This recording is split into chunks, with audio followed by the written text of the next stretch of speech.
Morning dear students, class 12 environmental science.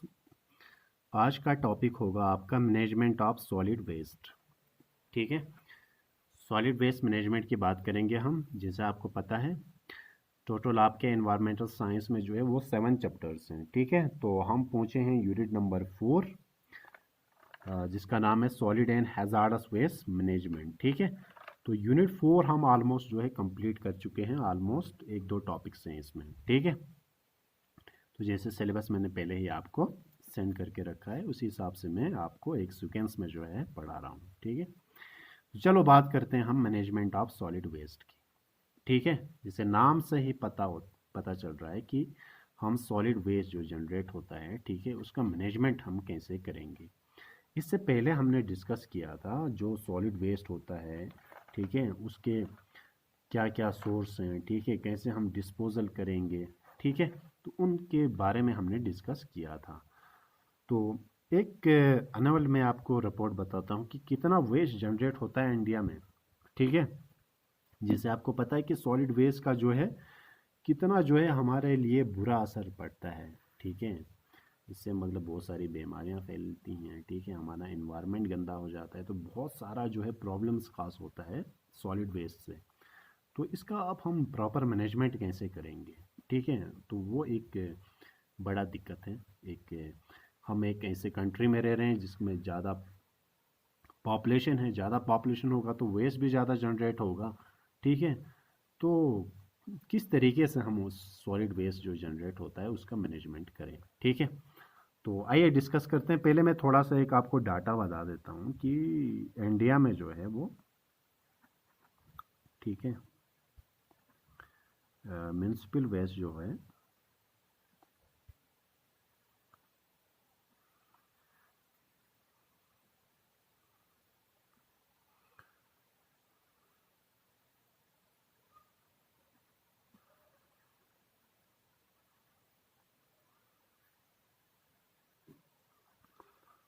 ठीक है 280 million turns per year.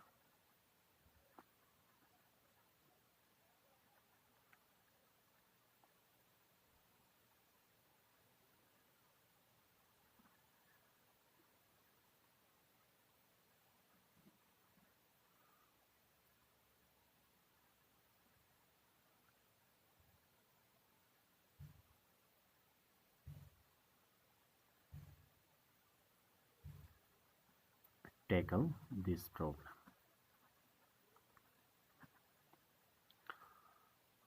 तो समझ गए होंगे इसका मतलब क्या है। इसका मतलब ये है कि इंडिया में जो है ऑलमोस्ट 280 मिलियन जो है टन्स जो है वो सॉलिड वेस्ट जनरेट होता है। ठीक है, म्यूनसिपल सॉलिड वेस्ट जनरेट होता है।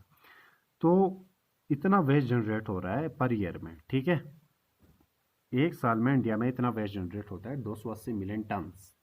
ठीक है, तो आप खुद समझेंगे कि कितना वेस्ट जनरेट हो रहा है। तो ये एक हमें ज़रूरत है कि हम इसको, इस प्रॉब्लम को कैसे टैकल करेंगे। ठीक है, तो हमारे लिए बहुत बड़ा चैलेंज है ये। ठीक है, इतना वेस्ट जनरेट हो रहा है। ठीक है, तो कैसे हम जो है इसका जो है टैकल करेंगे। तो जैसे वेस्ट तो आपको पता है कोई चीज़ जो इसका कोई यूज़ ना हो। ठीक है, तो वेस्ट के बारे में पहले भी बता चुका हूँ मैं। जैसे फॉर एग्जांपल ये पेपर है, ठीक है, अभी ये मेरे यूज़ का, अभी ये वेस्ट नहीं है। ठीक है, लास्ट में ये पेपर मेरे किसी काम का नहीं रहेगा। ठीक है, तो मैंने इसको डिस्कार्ड कर दिया, ठीक है, फेंक दिया। ठीक है, मेरे यूज़ का नहीं है तो वेस्ट बन गया। तो वेस्ट जो है वो सॉलिड भी हो सकते हैं, लिक्विड भी हो सकते हैं और गैसेस भी हो सकते हैं, ये भी आपको पता है। ठीक है, तो यहाँ पे हम बात कर रहे हैं सॉलिड वेस्ट की। किसकी बात कर रहे हैं? सॉलिड वेस्ट की। तो सॉलिड वेस्ट के भी टाइप्स हैं। ठीक है, जैसे कहीं से भी आ सकते हैं ये। ठीक है, जैसे मैं आपको कहूँगा, फिर यहाँ थोड़ा सा लिखूँगा, अब ज़्यादा डिटेल में लिखने की ज़रूरत नहीं है, ये हम पहले तो वेस्ट के बारे में डेफिनेशन ये पहले मैं आपको पढ़ा चुका हूँ। ठीक है,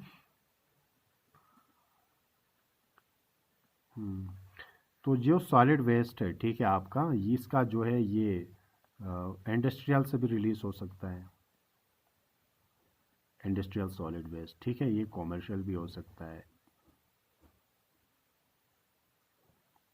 ठीक है, ये आपका जो है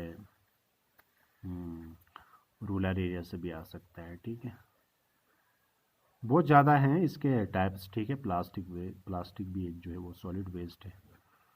ठीक है, ई वेस्ट है जैसे। ठीक है, उसके अलावा जो है आपका मेडिकल वेस्ट है।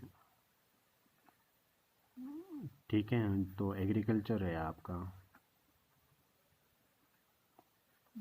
ठीक है, इसके अलावा जैसे अभी मैं बात करता म्यूनसिपल है आपका।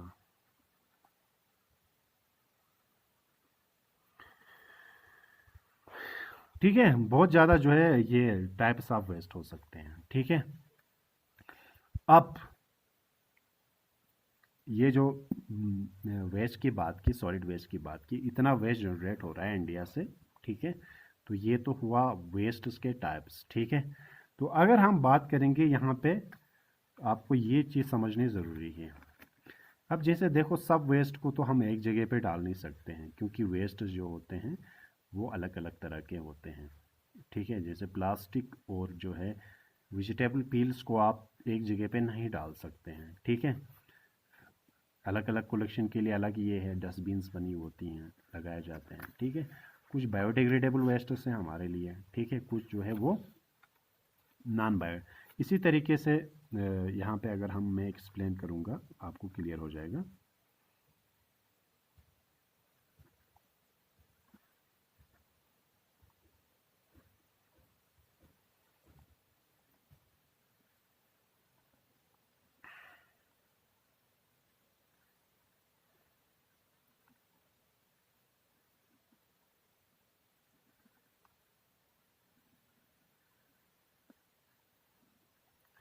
ठीक है, there are 3 terms in case of solid waste management.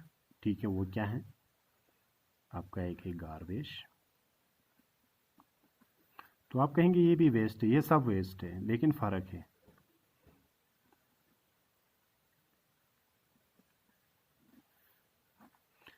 Garbage, rubbish और रिफ्यूज। ठीक है, तो बिल्कुल इजीली हम इसको डिस्कस करेंगे। इनको बोलते हैं प्यूट्रिसेबल वेस्ट। ठीक है, प्यूट्रिसेबल वेस्ट क्या होते हैं?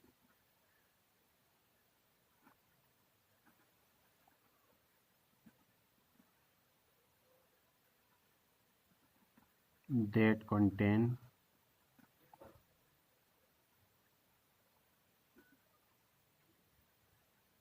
organic matter capable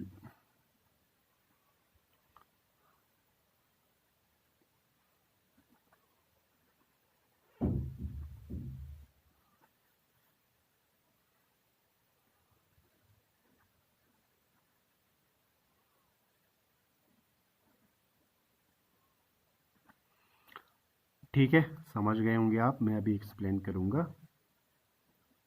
नॉन प्यूट्रिसेबल,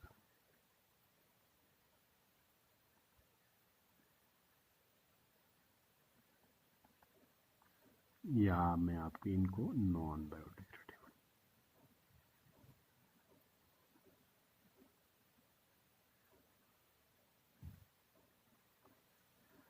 ठीक है, बहुत डिकम्पोज्ड है। नो,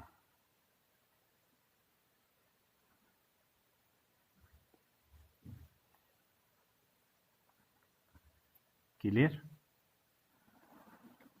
क्लियर हुआ होगा आपको। ठीक है, देखो, गार्बेज उसको बोलते हैं, गार्बेज उसको बोलते हैं जो पेट्रेसेबल वेस्ट हो। पेट्रेसेबल का मतलब होता है जो डिग्रेडेबल हो। तो आप कह सकते हैं जो डिकम्पोजिट हो। ठीक है, जो डिकम्पोज हो सकता है। ठीक है, जैसे आपने जो है किसी सब्जी के छिलके, ठीक है, किसी फ्रूट के छिलके जो है फेंके, ठीक है, तो वो क्या होगा? डिग्रेडेबल, वो डिकम्पोज हो जाएगा। किसकी वजह से? Micro organisms. तो जो बायोडिग्रेडेबल वेस्ट्स हैं तो वो आता है आपका गार्बेज। रबिश नॉन पेट्रोसेबल यानी नॉन बायोडिग्रेडेबल। ठीक है, नॉन बायोडिग्रेडेबल में क्या आएंगे? जो डिकम्पोज नहीं होते हैं, जैसे आपका प्लास्टिक है। ठीक है, जैसे आपका रबर है, ठीक है, जैसे आपका गिलास है, ठीक है। तो ये सब जो है वो आपका नॉन बायोडिग्रेडेबल। तो नॉन बायोडिग्रेडेबल को जिसमें आते हैं उसको रबिश बोलते हैं। रिफ्यूज में दोनों आते हैं, ठीक है, यानी गार्बेज एंड रबिश मिला के, ठीक है, हम उसको कहेंगे रिफ्यूज। क्लियर? तो ये क्लियर हुआ होगा आपको, ठीक है। तो गार्बेज किसको बोलते हैं? गार्बेज उसको बोलते हैं जो बायोडिग्रेडेबल हो, जो डिकम्पोज हो सकता है माइक्रो ऑर्गेनिज्म माइक्रोबियल एक्टिविटी की वजह से, यानी माइक्रो ऑर्गेनिज्म जिसको डिकम्पोज करेंगे वो आपका गार्बेज में आता है। इसीलिए पेट्रोसिबल भी बोलते हैं। कभी एग्जाम में ये भी पूछा जा सकता है, व्हाट इज पेट्रोसिबल वेस्ट। पेट्रोसिबल वो होते हैं जो डिकम्पोज होते हैं। रबिश वो होता है जो नॉन पेट्रोसिबल होते हैं, यानी नॉन बायोडिग्रेडेबल होते हैं। रिफ्यूज वो होता है जो डिकम्पोज और नॉन डिकम्पोज दोनों मिला के जो होता है वो आपका रिफ्यूज होता है, ठीक है। तो इस तरीके के 3 जो है आपके टर्म्स हैं सॉलिड वेस्ट मैनेजमेंट में।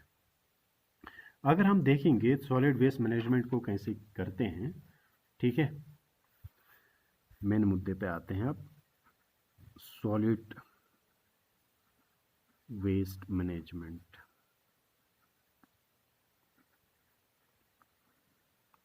तीन तरीके से किया जाता है। एक कलेक्शन और ट्रांसपोर्ट, फिर किया जाता है डिस्पोजल, ठीक है। तो इसके बारे में हम डिस्कस करेंगे। बहुत ही इंपॉर्टेंट जो है टर्म्स हैं ये। तो किसी सॉलिड वेस्ट को मैनेजमेंट करने के लिए 3 है। एक है कलेक्शन, दूसरा है ट्रांसपोर्ट, तीसरा है डिस्पोजल। अब कलेक्शन कैसे करते हैं पहले हम बात करेंगे कलेक्शन की, ठीक है, फिर ट्रांसपोर्ट, यहाँ से फिर हम डिस्पोजल की बात करेंगे, ठीक है। पहले हम करेंगे कलेक्शन, यानी कलेक्ट करना, ठीक है। तो कैसे कलेक्ट करते हैं? लार्जेस्ट नंबर ऑफ क्या होती हैं डस्टबिन्स जो लगाई जाती हैं,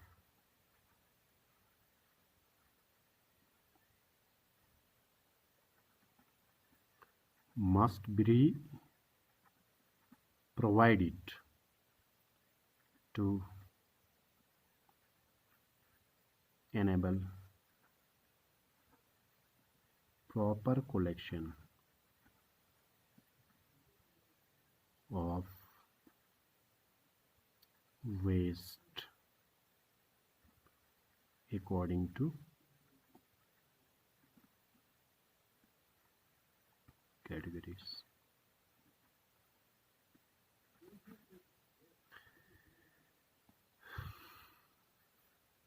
दूसरा door to door collection of domestic garbage is the most common and popular practice, ठीक है। और एक तरीका है रैक जो होते हैं, rag pickers,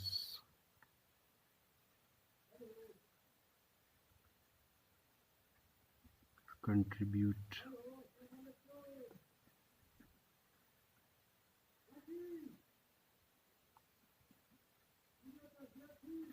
waste management,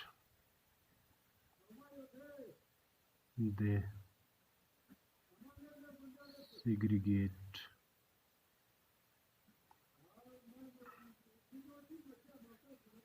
recycled materials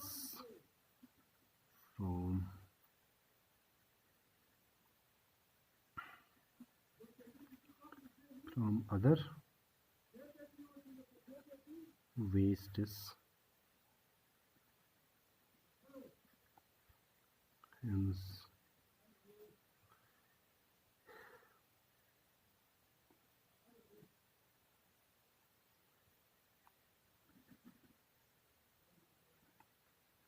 save the cost and time।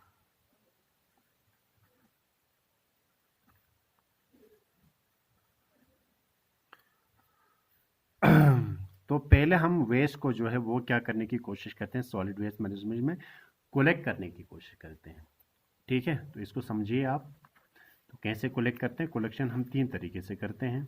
ठीक है, तो पहला क्या करते हैं, पहले कलेक्शन में डस्टबिन्स लगाए जाते हैं। ठीक है, जिसे म्यूनसिपल की ओर से डस्टबिन्स लगाए जाते हैं। अलग अलग डस्टबिन में जो है वो, जैसे हॉस्पिटल्स में भी आप देखते हैं अलग अलग जो है डस्टबिन्स होती हैं। ठीक है, अलग अलग वेस्ट डाला जाता है उसमें, एक वेस्ट हर जगह पे नहीं डाला जाता है। तो हमने जो है पहले में डस्टबिन्स मस्ट बी प्रोवाइडेड। ठीक है, proper collection of waste according to categories, category के हिसाब से, जैसे मैंने आपको बताया बायोडिग्रेडेबल एक जगह पे, नॉन बायोडिग्रेडेबल अलग तरीके से। इस तरीके से हम अलग अलग कैटेगरीज में वेस्ट को जो है वो उस डस्टबिन्स में डालेंगे। ठीक है, दूसरा डोर टू डोर कलेक्शन करते हैं हम। ठीक है, जो मोर कॉमन जो है वो डोमेस्टिक गार्बेज जो है ये पिक करते हैं। डोर टू डोर कलेक्शन जो है, गाड़ियाँ जाती हैं, ठीक है, वो वहाँ से पिक करती हैं वेस्ट को। ठीक है, उसको बोलते हैं डोर डोर कलेक्शन। ठीक है, तीसरा है रेक पिकर्स। जैसे रेक पिकर्स होते हैं जो आपके घरों से जो है वो वेस्ट को, ठीक है, जमा करते हैं, ठीक है, ले जाते हैं। ठीक है, रिसाइकेबल, ज़्यादातर वो रिसाइकल होता है। ठीक है, रिसाइकेबल मटेरियल्स होते हैं, उनको जो है वो आपके घरों से जो भी वेस्ट के शक्ल में है उनको ले जाते हैं। ठीक है, अलग अलग फिर वो फैक्ट्रीज में या जहाँ पे इंडस्ट्री पे जहाँ पे ये रिसाइकल दोबारा बनते हैं, तो उससे क्या होता है आपका जो है वो ठीक है, हमारा जो है वो टाइम भी बच जाता है और हमारा जो है वो कॉस्ट भी जो है वो सेव होता है। ठीक है, तो ये तो हुआ आपका कलेक्शन का तरीका। तो कलेक्शन 3 तरीक़ों से किया जाता है। एक आपका डस्टबिन्स डाल के, दूसरा डोर टू डोर कलेक्शन होता है। ठीक है, जैसे गाड़ियाँ डाल के या कुछ जो है मतलब गाड़ियाँ आती हैं म्यूनसिपल वालों की, वो उठा के ले जाती हैं। तीसरा रेक कलेक्टर्स जो आपके घरों में आके जो आपके लिए ज़रूरत नहीं है, मतलब जो वेस्ट हैं उनको ले जाते हैं। उनमें ज़्यादातर वो रिसाइकिल, जैसे कोई नहीं आता है, ये कोई रद्दी वाला आता है आपके पास, ठीक है, तो वो पूरे आपके जो है ये क्या कहते हैं पेपर वेपर को जो है वो ले जाता है। ठीक है, तो वो जो है अलग, ये तो हुआ है आपका कलेक्शन पे आ गया। ठीक है, दूसरा है आपका ट्रांसपोर्ट। ठीक है, ट्रांसपोर्ट की अगर हम बात करेंगे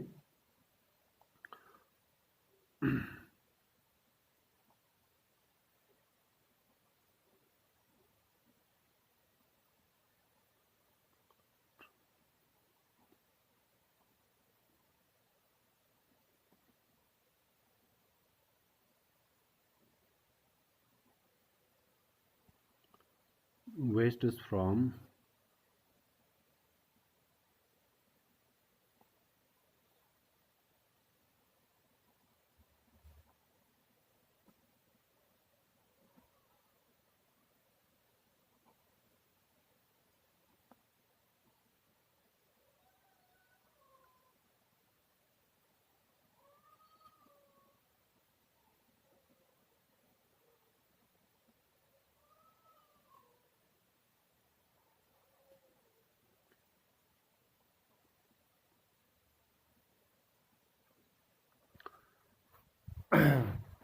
ठीक है, तो दूसरे में मैंने क्या लिखा आपको ट्रांसपोर्ट करना। ट्रांसपोर्ट जो है बहुत इंपॉर्टेंट ये चीज़ है। जैसे फॉर एग्जांपल किसी जगह से वेस्ट को, जैसे फॉर एग्जांपल किसी जगह पे जमा किया, तो वहाँ से आप ट्रांसपोर्ट करना है ऐसे जगह पे जहाँ पे डंप करना है वेस्ट को।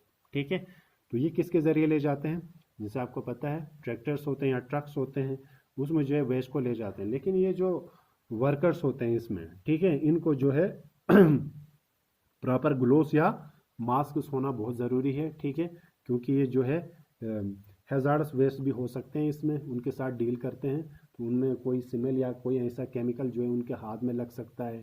ठीक है, या ऐसी स्मेल जो है जिसकी वजह से जो है इनको जो है बहुत सारी दिक्कत आ सकती है। तो ज़रूरी है जो वर्कर्स होते हैं जो ट्रांसपोर्ट करते हैं वेस्ट को, ठीक है, उनके लिए ग्लोव्स और मास्क का होना बहुत ही ज़रूरी है। तो ट्रांसपोर्ट होता है सबसे पहले कलेक्शन, मैंने आपको कहा 3 तरीके से होगा। ठीक है, कलेक्शन करने के बाद एक जगह पे जब कलेक्ट किया, उसके बाद डंप करने के लिए जो है वो ट्रांसपोर्ट किया जाता है। तो उसके बाद किया जाता है डिस्पोजल। तो मैंने आपको डिस्पोजल के 3 तरीके पहले मैंने डिटेल में बताए थे। ठीक है, तो डिस्पोजल बहुत तरीकों से किया जाता है, ठीक है। यहाँ पे कुछ मेथड्स की बात करेंगे। ओपन डंपिंग, ठीक है।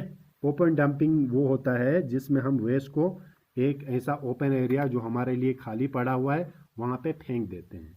लेकिन ये ओपन डंपिंग जो है ये सही तरीका नहीं है, क्योंकि इससे जो है मतलब जो है आपकी जैसे वेस्ट डिग्रेडेट होने के बाद वहाँ से स्मेल आएगी, ठीक है।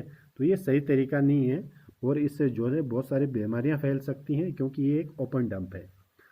दूसरा है लैंडफिल। लैंडफिल क्या होता है, कोई ऐसा, या गवर्नमेंट की तरफ से ये प्रोवाइड करते हैं कोई ऐसी लैंड जिसको आप फिल करना चाहेंगे, ठीक है। इसमें वेस्ट डाल के फिर उसके बाद मिट्टी डालते हैं, फिर वेस्ट फिर मिट्टी, तो वो लैंड पूरा फिल हो जाता है, ठीक है। तो अभी जो नया मेथड आया है इसमें सैनिटरी लैंडफिल, जिसे मैंने आपको कहा। लैंडफिल में ज़्यादातर जो है वो लैंडफिल में दिक्कत आ रही है लीचर्ट की वजह से, ठीक है। यानी मतलब जो हम वेस्ट फेंकते हैं उसमें बहुत सारे केमिकल्स हो सकते हैं, ठीक है। तो वो केमिकल्स जो है जब बारिश का पानी आता है, ठीक है, तो बारिश के पानी के साथ जो है वो लीचार्ट होके यानी डिजॉल्व होके बारिश के पानी के साथ वो केमिकल्स जो होते हैं जो वेस्ट में लगे होते हैं वो नीचे नीचे जाएंगे, तो हमारे ग्राउंड वाटर को पोल्यूट करते हैं, ठीक है। तो ग्राउंड वाटर पोल्यूट हमारे लिए बहुत बड़ा दिक्कत है। तो ये जो है आपका सैनिटरी लैंडफिल से नहीं होता है। सैनिटरी लैंडफिल से क्या होगा, ये मैंने पहले डिटेल में डिस्कस किया है। सैनिटरी लैंडफिल से हम जो है एक ऐसी इम्परमिएबल जो है कवरिंग लगा देते हैं, ठीक है, डंप करने से पहले। जैसे फॉर एग्जांपल किसी जगह पे आपको डंपिंग करनी है तो वहाँ पहले एक ऐसा मोटा प्लास्टिक बिछा दिया या कोई ऐसी इम्परमिएबल लेयर लगा दी, इम्परमिएबल जिससे कोई चीज़ पास ना हो। जैसे फॉर एग्जांपल मोटी सी प्लास्टिक लगा दी आपने, उसके ऊपर चीज़ों को डंप मतलब फेंक दिया वेस्ट को, ठीक है, फिर सॉइल फिर वेस्ट, उससे जो है केमिकल जो है वो नीचे ग्राउंड वाटर में नहीं पहुँचेगा, ठीक है। वो नहीं पहुँचेगा इसलिए क्योंकि प्लास्टिक जो है वो इम्परमिएबल है, पास नहीं होगा, ठीक है। तो उसको बोलते हैं सैनिटरी लैंडफिल। ये मैं आपको डिस्पोजल मेथड्स बता रहा हूँ, ठीक है।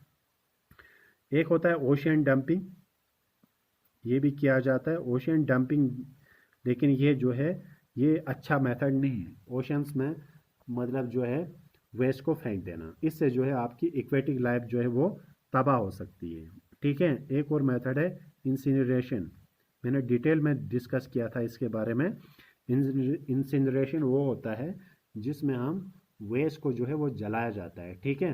तो जैसे हमारे पास बहुत ज़्यादा वेस्ट का एरिया है, वॉल्यूम है, ठीक है, बहुत एरिया है, जलाएंगे तो उसका वॉल्यूम जो है वो कम हो जाएगा। लेकिन इसमें भी एक दिक्कत आ रही है, मैंने आपको बताया था। इसकी दिक्कत ये है कि इससे जो है वो एयर पोल्यूशन हो सकता है जब हम इसको जलाते हैं। एक है कंपोस्टिंग, कंपोस्टिंग के बारे में भी पता है आपको। कंपोस्टिंग वो होता है जिसमें बायोडिग्रेडेबल वेस्ट को से जो है वो कंपोस्ट बनाया जाता है, ठीक है। यानी बायोडिग्रेडेबल वेस्ट जो होते हैं वो माइक्रो ऑर्गेनिजम्स की वजह से डिकम्पोज हो जाते हैं और इनसे कंपोस्ट बनता है। तो कंपोस्ट जो एक खाद के तौर पर इस्तेमाल किया जाता है किसमें, एग्रीकल्चर में, ठीक है। Reduction at source, reduction at source का मतलब है we should not generate too much of waste, ठीक है। यानी सोर्स लेवल से हमें जो है ज़्यादा वेस्ट जनरेट, क्योंकि मतलब जहाँ से वेस्ट जनरेट होता है उसको सोर्स बोलते हैं। तो अगर हम सोर्स से ही वेस्ट को जनरेट नहीं करेंगे तो उससे जो है हम जो है कम वेस्ट जनरेट कर सकते हैं। तो ये जो है मैंने आपको सॉलिड वेस्ट मैनेजमेंट में 3 तरीके बहुत ही इंपॉर्टेंट हैं, ठीक है। कलेक्शन, कैसे हम कलेक्ट करेंगे, 3 तरीके से। डस्टबिन्स में कलेक्ट करके, डोर टू डोर जाके कलेक्शन करके, रैक पिकर्स जो लोग होते हैं जो आपके रिसाइकल जो मटेरियल्स होते हैं उनको जमा करते हैं। दूसरा, फिर जब जमा करते हैं तो ट्रांसपोर्ट करना बहुत ज़रूरी है। तो ट्रांसपोर्ट करते हैं हम ट्रक्स या ट्रैक्टर्स के ज़रिए। जो वर्कर्स हैं उनको ग्लव्स या मास्क पहनना ज़रूरी है, because it may contain hazardous waste भी हो सकता है इसमें, ठीक है। डिस्पोजल के बहुत सारे तरीके हैं। ओपन डंप मैंने आपको बताया, landfill, sanitary landfill, ocean dumping, incineration, composting, reduction at source, ठीक है। अब ये हो गया आपका सॉलिड वेस्ट मैनेजमेंट। इस तरीके से भी कर सकते हैं, और एक भी तरीका है जिसको हम बोलते हैं 5 आवर्स। ठीक है, 5 आवर्स हैं हमारे पास। ठीक है, hours of solid waste management.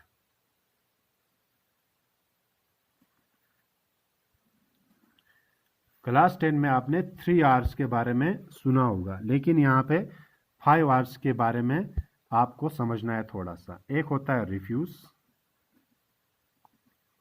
ठीक है, फिर होता है रिड्यूस, फिर होता है रीयूज, फिर रेपियर और रिसाइकल। ठीक है, तो ये टर्म्स जो है आपने सुनी होंगी। रिफ्यूज क्या होता है? ठीक है, रिफ्यूज का मतलब होता है refuse the uses of non biodegradable wastes. समझ आया? रिफ्यूज होता है इनकार करना, तो हमें जो है नॉन बायोडिग्रेडेबल जो वेस्ट हैं उनको रिफ्यूज करना चाहिए। ठीक है, यूज नहीं करना चाहिए, क्योंकि नॉन बायोडिग्रेडेबल बहुत ज़्यादा जो है नुकसान पहुंचा, डिग्रेडेबल ही नहीं होते हैं तो हमारे लिए बहुत ज़्यादा नुकसान पहुंचाएंगे। तो क्यों ना हम इनको क्या करेंगे, रिफ्यूज करेंगे, इनका यूज नहीं करेंगे। अब इनका नेसेसरी अगर यूज हो जाए, ठीक है, अगर फिर भी हमें करना पड़े, तो अगर ये नेसेसरी, इफ नेसेसरी, ठीक है, पहले तो क्या करेंगे, रिफ्यूज करेंगे। कौन से?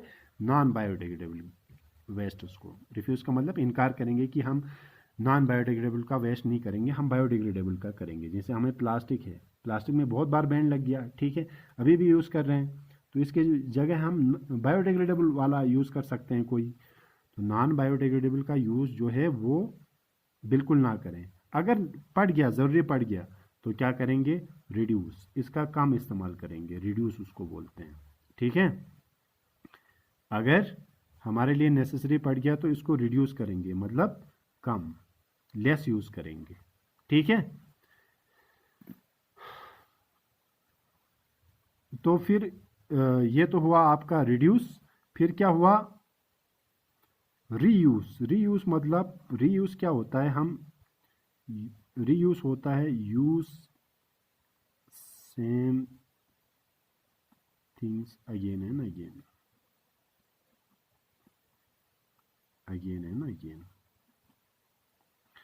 रिफ्यूज समझ आया? पहले तो इनकार करेंगे, हम नॉन बायोडिग्रेडेबल वेस्ट यूज ही नहीं करेंगे। अगर यूज करेंगे तो क्या करेंगे, कम करेंगे, रिड्यूस करेंगे उसको। रीयूज करेंगे, रीयूज का मतलब कोई चीज़ जो है आप बार बार इस्तेमाल करेंगे। जैसे आपको किसी जगह से प्लास्टिक लाया, फॉर एग्जांपल मार्केट से आपने प्लास्टिक में सब्जी खरीदी, ठीक है, अगले दिन भी आप प्लास्टिक खरीदेंगे, ठीक है, तो क्या हुआ, वो रीयूज नहीं हुआ। उसी प्लास्टिक को आप ले जाएंगे सब्जी लाने या लाने, तो आपने उस, क्योंकि आपको नया प्लास्टिक लाने में वेस्ट ज़्यादा जनरेट होगा, उसी को आप यूज़ करेंगे, रीयूज, उसको बोलते हैं रीयूज। ठीक है, तो जब रीयूज हुआ तो क्या करेंगे, कोई चीज़ आपने रीयूज किया, मतलब जैसे किसी इस्तेमाल के लिए आपने बार बार, अगर वो टूट गया, क्या ब्रोकन या कोई चीज़ आपकी टूट गई, तो उसको क्या करेंगे, पहले रिपेयर करने की कोशिश करेंगे, उसको बनाने की कोशिश करेंगे। ठीक है, जैसे फॉर एग्जांपल आपके घर में जो है चेयर है, उसको आप यूज़ कर रहे हैं, यूज़ कर रहे हैं, यूज़ कर रहे हैं, ठीक है, लास्ट में टूट गई, तो आप जो है उसको डायरेक्ट जो है वो ये ना करें, तो उसको क्या करें, पहले रिपेयर करें, वेस्ट में ना डालें, ठीक है, वेस्ट जनरेट ना हो, तो उसको बनाने की कोशिश करेंगे। अगर बना तो ठीक, नहीं बना तो उसको फिर दोबारा से, अगर रिपेयर के बाद मतलब उसका रिपेयर होने वाला नहीं है, तब उसको आप नो यूज़, तब फिर जो है वो आप जो है रिसाइकल, इसके लिए वेस्ट, एज ए वेस्ट आप जनरेट करके रिसाइकल कर सकते हैं, मतलब दोबारा बनाने के लिए, ठीक है, आप दे सकते हैं किसी को। ठीक है, तो ये 5 आर्स की वजह से भी आप सॉलिड वेस्ट को जो है मैनेजमेंट कर सकते हैं। ठीक है, तो क्लियर हुआ आपको? रिफ्यूज़ समझ गए आप? किसी चीज़ को पहले रिफ्यूज़ करो, वेस्ट, नॉन बायोडिग्रेडेबल वेस्ट का बिल्कुल भी जो है वो इस्तेमाल ना करें। ठीक है, नॉन बायोडिग्रेडेबल, नेसेसरी हो तो यूज़ करें, लेकिन क्या करें, कम, रिड्यूस। रीयूज़ क्या होता है, किसी चीज़, किसी भी उसको आप बार बार इस्तेमाल करना। अगर वो टूट गया तो उसको रिपेयर करो, अगर रिपेयर के बाद भी ठीक नहीं होने वाला है तो उसका रिसाइकल करो। ठीक है, तो आज के लिए ये टॉपिक है, नेक्स्ट टॉपिक की बात करेंगे नेक्स्ट लेक्चर में। तो आज के लिए इतना ही। ओके, टेक केयर, अल्लाह हाफ़िज़।